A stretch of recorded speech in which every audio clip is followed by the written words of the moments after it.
Dust hung over the arroyo like smoke that forgot its fire. Ethan Cole leaned on the corral rail, hammer silent in his fist. Silence was all he owned.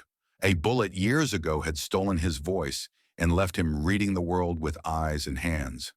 Horses understood that quiet. People rarely tried.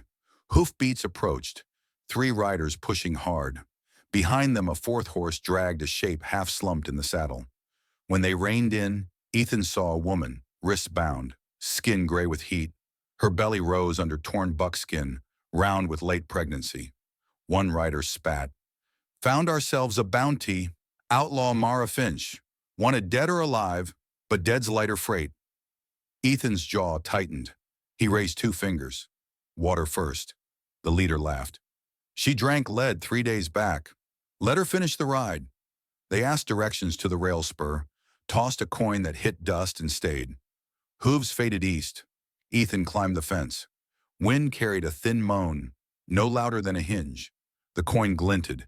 He left it, followed tracks until he found where the riders camped. Shallow wash, horses dozing. Mara lay near the fire, hands tied to a picket pin. Fever glazed her eyes. Her lips formed words but gave only air. Ethan knelt, showed empty palms. She stared, knife sharp, then flicked gaze to her stomach. He worked a farrier's rasp through the rope, fibers surrendering without sound. He pointed west, barn roof barely visible beyond scrub. She nodded once, savage effort. He lifted her onto her horse, tied his dapple mare behind, and led them into moonless dark. They reached his forge before dawn. Inside smelled of iron and clover hay. He eased Mara onto a straw pallet, poured water between her cracked lips. She drank, coughed, drank again. He opened a pouch of comfrey, mashed leaves, pressed the poultice against the bullet groove along her ribs. She winced, eyes never leaving his face. At first light, the posse discovered their emptiness. Gunshots echoed far off. Frustration, not victory. Ethan barred the doors, banked the forge fire low. He wrote on a slate, letters rough. "Safe here. I cannot speak." She read, nodded, then traced a shaking finger under his words. "Baby soon." That afternoon, fever climbed. Mara shivered, teeth knocking. Ethan brewed willow bark, spooned it slow. She gripped his wrist, nails digging like she feared floating away. Night dragged, birth pains rising hard. She bit a leather strap, sweat silvering her brow. Ethan boiled rags, slid a blanket under her hips, hands steady though his heart hammered like a struck anvil. Near midnight, a wail cut the quiet. Tiny, ragged. A girl, slick with new life. Ethan wrapped her in softened flannel, placed her on Mara's chest. Tears blurred dust on the outlaw's cheeks. She laughed without sound, just breaths that shook the world. Minutes later, hoofbeats stormed the yard. Posse back, voices sharp. Ethan laid a finger to Mara's lips, slipped outside. He stepped into lantern glare, empty hands raised. Leader barked, "Where's the outlaw?" Ethan pointed east into nothing, drew a line on his throat, shook his head. Another rider dismounted, kicked barn door, locked. Inside, Mara pressed the baby close, heart pounding against fragile ribs. Lead rider weighed time against doubt. "Worth more breathing, but we'll find her corpse easy." He spat, signaled retreat. Hoofbeats faded again, this time farther. Inside, Ethan slid the bolt. Mara exhaled, cradled her child. She mouthed, "Name?" He chalked on slate, Rowan, strong wood. Mara traced the letters, smiled, then wrote beneath, "Ethan." First time she called him by name. Dawn smeared pink over forge soot. Rowan slept in a crate lined with horse blankets. Mara dozed, hand resting on the tiny rise and fall. Ethan shot a restless gelding outside. Every strike of hammer rang softer than before. When he returned, Mara sat up, eyes clear for the first time. She pointed to herself, then to the anvil, palms upward. "Work?" He frowned, too soon. She insisted, found a broom, swept iron filings into neat piles. Each movement slow but sure, as if cleaning might erase the chase still echoing in her bones. Ethan set a bowl of oat mash sweetened with honey. Mara tasted, tears welling. Maybe kindness stung worse than bullets. That evening she stood at the doorway, watching sunset bleed across dust. Ethan joined her. She brushed fingertips across his scarred throat, a silent sorry. He covered her hand with his, shook his head.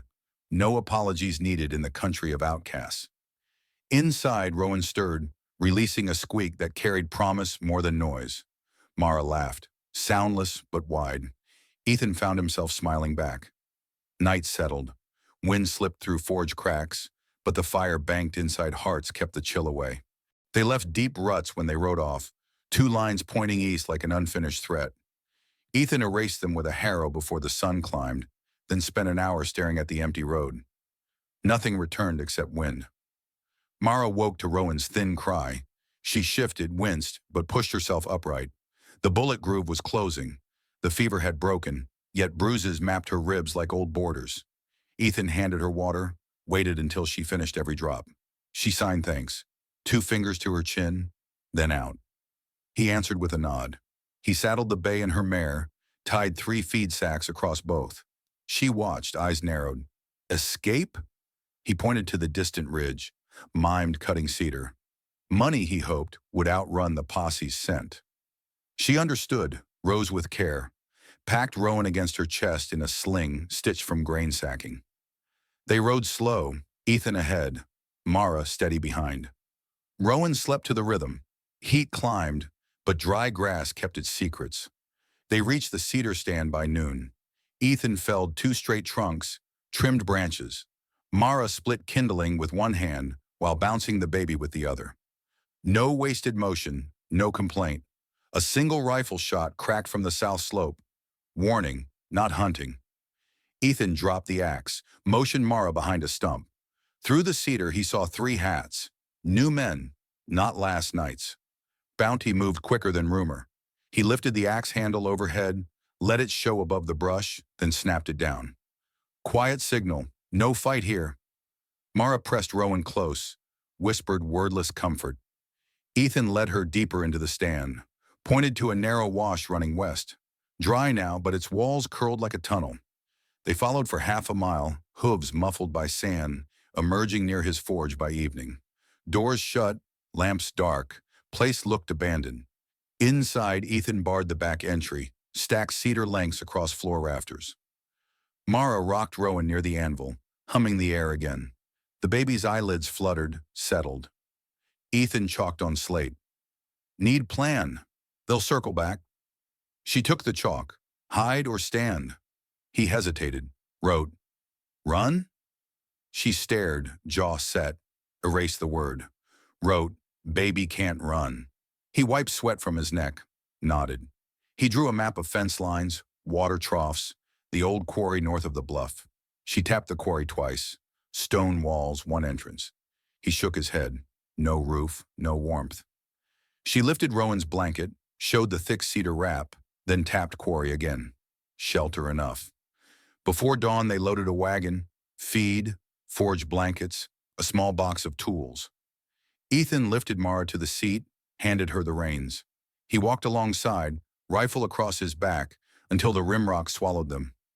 At sunrise, light spilled down the quarry walls but could not find them under the half-collapsed roof of an abandoned dynamite shed. For 2 days they waited. Rowan slept under wool, woke only to feed. Mara cleaned the wound, retied new strips of linen. Ethan listened beyond stone for any echo. None came. On the 3rd dawn, hoofbeats rattled the high rim. Voices argued. One claimed tracks ended here, another cursed dust devils. A single rider clattered down the entrance path. Ethan crouched behind the stack of old powder crates. Mara slipped a hand over Rowan's mouth. The child's dark eyes stared, unblinking. The rider's horse shied, nostrils smelling lingering sulfur. He spat, turned back. Sound faded. They waited an hour before breathing full. That night, Ethan lit a small forge fire with scrap cedar. Heat filled the shed, smoke curling through a break in the roof. Mara laid Rowan in a wood box, padded with saddle wool. Ethan hammered a strip of iron, not for shoeing, but shaping.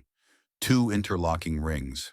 He filed edges smooth, set them cooling on a stone. Mara watched, brows lifting. He slid the smaller ring over her finger, the larger on his own. No words backed the gesture.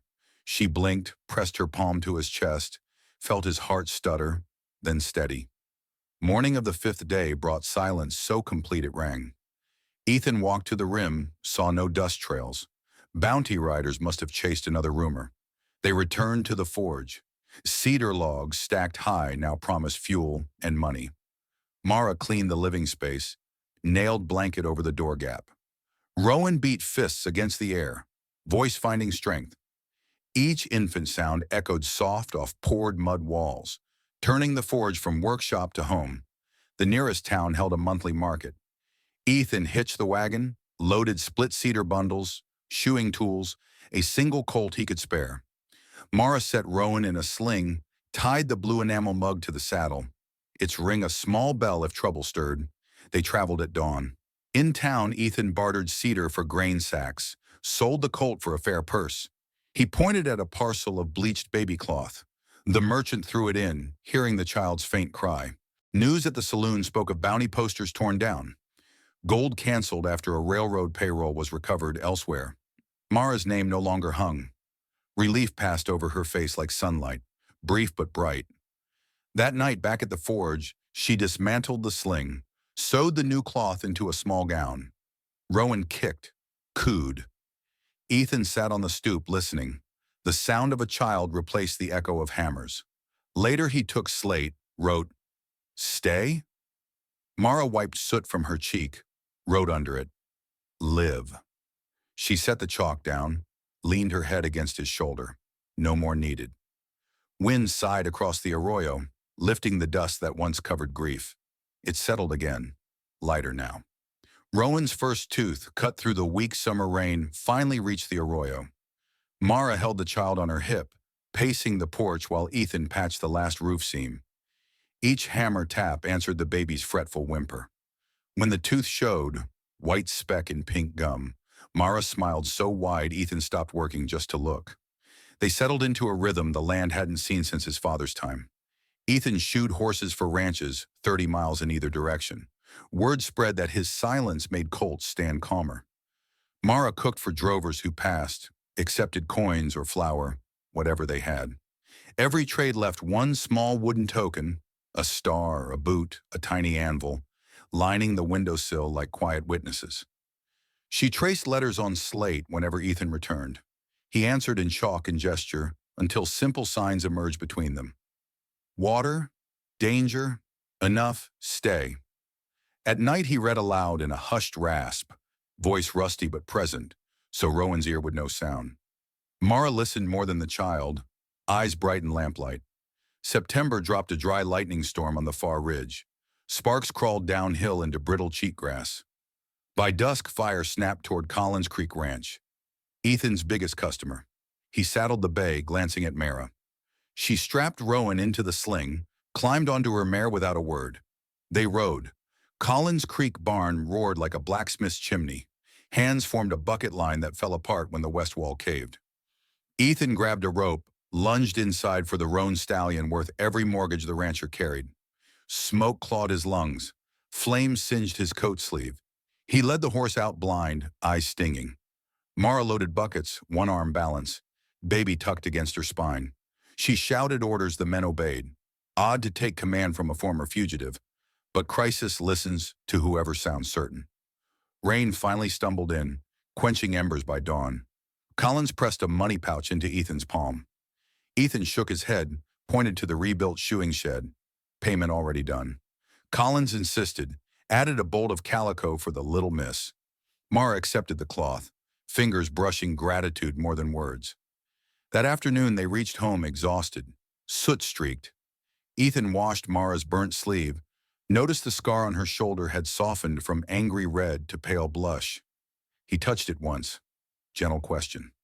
She covered his hand with hers, silence thick as honey.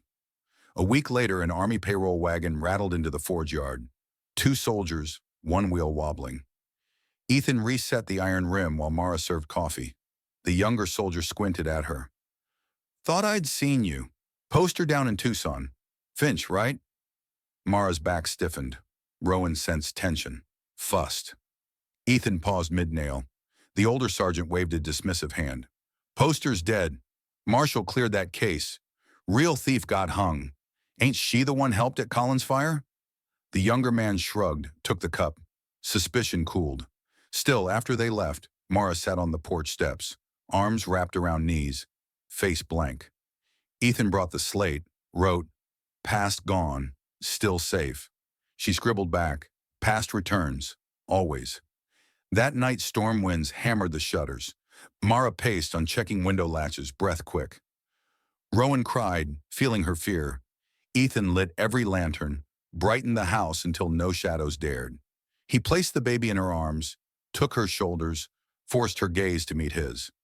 He thumped two fingers over his heart, slow and steady. Her breathing matched the rhythm. Tension eased like a cinch loosened after a long ride. Autumn's first frost silvered the garden. The corn failed. Too little rain left in the soil. Feed prices rose. Ethan calculated and came up short. Mara studied the numbers, disappeared into the loft, returned with the cedar baby crate. Rowan long outgrew it. She angled her carving knife across the soft wood until a cradle-sized guitar emerged, strings made from spare wire. She rode to town, sold it to the music seller for triple what the colt had fetched months before.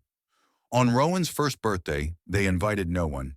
Yet Collins arrived with a sack of oats, Clara Kellerman with a knitted blanket, Dunning boys with 2 sacks of coal. They gathered in the forge, now more home than shop, eating stew from mismatched tins. Ethan tapped a pan for quiet, held up 2 iron rings he'd forged from the same shoe he pulled out of the Collins barn. One already graced Mara's finger. The smaller he slid over Rowan's wrist, loose but symbolic. Family hammered from scrap and fire. Winter hit hard, snow stacking against the door. One night Flint growled low. Ethan peered through a crack. 3 silhouettes, rifles up. Bounty hunters? Land thieves? He took his rifle, signaled Mara to stay low. Rowan slept unaware. Voices floated. "Heard the mute Farrier keeps a payroll box." Another answered. "Heard he keeps a girl worth more." Mara's eyes flashed. She lifted a hidden revolver, checked the cylinder. Only 3 rounds. Ethan shook his head, mouth wait. He struck the anvil 3 sharp blows. Forge signal for neighbors. Sound carried across frozen flats. Minutes felt like hours. A lantern bobbed from the north. Collins on horseback, his foreman trailing. 2 more lights from the east, Dunning boys. The silhouettes melted into dark before a single shot fired.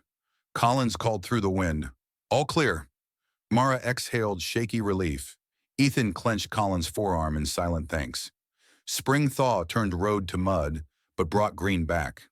Rowan toddled among colts, hands out for balance. Mara's limp all but vanished. Only long days reminded her old tendon. She carved a final figure, a forge with 3 sparks rising. Ethan placed it on the shelf. No space left now, and none needed. At dusk they stood by the arroyo. Dust no longer hung like forgotten smoke. Rain had tamped it into promise. Ethan tapped Mara's chin, pointed west where sun dropped. She leaned into his side, Rowan between them, heartbeat small but fierce. Words were scarce, yet everything essential had been said. They called it a wet spring, yet by July the creek was bone white again. Horses drank from barrels. Garden rows curled in on themselves. Collins Creek sent word. Cattle dying, need shoes, and cedar to haul water. Ethan rode 10 hours straight, left with coin, but returned to empty feed bins. Mara watched the numbers slide into red. She saddled her mare at dawn, loaded carvings and the last sack of winter flour. In town, the freight clerk asked where she found cedar so clean. "Old Arroyo," she answered. 2 words soft but steady. First she had spoken in front of strangers. He paid double. The sheriff stopped her outside the store. New posters, new bounties after a rail payroll raid. Not her name, but close. Finch brothers, cousins. Sheriff wanted to know if she'd heard from family. She shook her head. He warned her. They run this direction when pressed. Back home, Ethan read every line of her face. She told him with one gesture, hand-slicing air, "Danger near." He tapped the rifle rack. Loaded. August night brought hail, fist big. Roof groaned. They dragged Rowan's cradle under the forge table. Hailstones shattered 3 windows. Mara's old scar tore reopening as she lugged planks. Ethan tied a strip of linen, kissed the wound once. She let him. Morning showed tracks by the feed shed. 2 sets, boots narrow like city shoes. The latch was cut, nothing taken. A test. Ethan re-rigged the door with a bell wire. Mara braided Rowan's blanket into a sling she could wear and still draw the revolver. 3 days later, just after moonrise, bell rang. Ethan slipped outside, silent on bare feet. 2 men prying the window. One grabbed iron tongs, swung. Ethan ducked, drove a fist into ribs. The second leveled a revolver. Mara's shot cracked first, from the porch rail. Man dropped, bullet carving only his shoulder but shocking him cold. They fled, leaving a canvas bag. Inside, dynamite. Sheriff came at dawn, took statements in Ethan's square letters and Mara's short words. He read the bag's stencil, UPRR. Rail Company explosive, stolen. Finch boys again. Sheriff posted deputies on the road. Ethan hid the dynamite in the old root cellar. Mara paced all night, Rowan asleep on her chest. She whispered, voice small with fear and anger. Past returned. Ethan brushed her hair back, tapped the 3 rings over the hearth. Theirs and Rowan's. Present stands. Week later, thunderheads formed, black and promising. Finch cousins came instead. They rode in at sunset, rifles out. 6 men. Ethan stepped onto the porch unarmed, throat scar visible. Leader laughed. Mute hero and his quiet wife. Payroll's gone. We'll take the baby, trade for horses and food. Mara answered, clear enough. Over my grave. Voice shook, but words cut. Leader spat, motioned 2 men. Before they reached the steps, Collins's rifle barked from the north fence. Dunning boys fired from the elm. Sheriff's star flashed in the long grass. Finch men wheeled. Bullets split dust. One Colt spooked, threw a rider into the trough. Leader fired twice at the barn. Lantern shattered, hay flared. Mara shoved Rowan into Ethan's arms, grabbed the old bucket line hook, sprinted. Ethan passed Rowan to Clara, crouched in the doorway with a pistol. He ran for the forge pump, filled pails, tossed water on bursting hay. Mara met him, slapped past buckets like they practiced at Collins' fire. Flames dimmed as deputies closed in. 2 Finch boys dropped rifles, hands high. Leader tried for the garden gate. Flint latched on his boot, dragging him down. Sheriff cuffed 3 men, found railroad cash in saddlebags. Rail'll want it, he said. Collins shook his head. Rail can pay feed costs instead. Fire out, night smelled of wet ash. Roof singed but standing. Ethan set Rowan back in the cradle. Child giggled. Lightning flickered beyond the ridge. Sheriff left 2 deputies as guard. Tipped hat to Mara. Bravest outlaw I ever saw. She did not smile, only closed the door. Inside, Ethan poured 2 cups of well water, touched rim to hers, a silent toast. She raised hers but did not drink. Instead she spoke, voice low. I won't run again. He signed across his chest. Home. Next morning, neighbors rebuilt the barn wall. Collins brought fresh hay. Dunning boys wired a new latch, stronger. Clara stitched Mara a work shirt, softer fabric that hid old scars. Autumn came early, sweet with relief. Corn rebounded after late rain. Rowan stood, first tottering steps across the anvil stones. Mara clapped once, tears bright. Ethan lifted the child, twirled once, laughter silent but true. They rode to town with the reclaimed railroad cash, returned it. Company man offered a reward. Ethan shook his head. Mara asked instead for 2 steel sheets to mend the roof. Paper sign, no questions. October dusk, forge glowed. Ethan hammered a thin strap into the shape of a bird. Wings spread. He set it on the shelf beside the 3 rings. Mara slid her palm across the metal, warm. She fetched cedar chips, carved a nest, placed it under the bird. Rowan babbled a first word. Ma! Mara froze, then cried. The sound she thought burned away years back. Ethan held them both, chest tight. Outside, cold wind carried dust farther than the smoke ever traveled. But air within the forge held only cedar, iron, and bread. The first hard snow held off until December. Rowan tottered through pale dust, hands wide for balance. Flint circled, nose plowing soft mounds into her path. Mara laughed, sound finally easy, and pressed a wool cap over the child's dark curls. Ethan finished a set of shoes for Colin's new team, stacked them by the door. His shoulder ached from the cold, but the forge kept a red core, steady as his own pulse. When dust settled, he found Rowan tapping the anvil with a wooden mallet, copying his rhythm. Mara watched, arms folded, eyes bright. That night wind rose, moaning through the tin ridge. Ethan laid extra logs. Mara placed a bowl of dried beans to soak. Tomorrow's stew. Small routines held the walls together. After Rowan slept, Mara unpacked an envelope the sheriff had delivered, an official pardon sealed in blue ink. All charges dropped in perpetuity. Ethan traced the crest, then her cheek. She set the paper under the iron bird on the shelf. Passed. Finally still. Late January, freight lines froze. Stagecoaches stalled. Travelers reached the forge half-starved. Mara stretched bean stew with cornmeal. Ethan reshooed frost-cracked hooves, charged nothing. Word spread. Strangers called the place Quiet Haven. The name stuck. 1 week, no visitors came. Storm walls blocked every road. Inside the barn, Mara's mare went into labor early, legs trembling. Ethan knelt, hands guiding a small breechful into breathing. Rowan watched from the stall rail, eyes wide, unafraid. New life slid into straw, found air, staggered upright. Mara named him Chance. The name felt like a door clicking open. Spring thaw set water singing in the arroyo again. No dust this time. Green touched even the bad ground. Collins brought a crate of apple seedlings. Dunning boys dug holes along the south fence. Neighbors planted hope the way Ethan hammered shoe nails, one sure strike at a time. Rowan turned two. The community gathered, Collins with a fiddle, Clara with sweet cakes, Sheriff with coffee strong enough to wake stone. Mara placed a cedar carving in Rowan's hands, a tiny forge with smoke curling. Ethan handed the child a light hammer no bigger than a spoon. Rowan raised it above her head. The crowd cheered soft. When lanterns burned low, Collins asked Ethan for a tune. Ethan hadn't sung since the bullet, throat too scarred. He tapped Mara's wrist.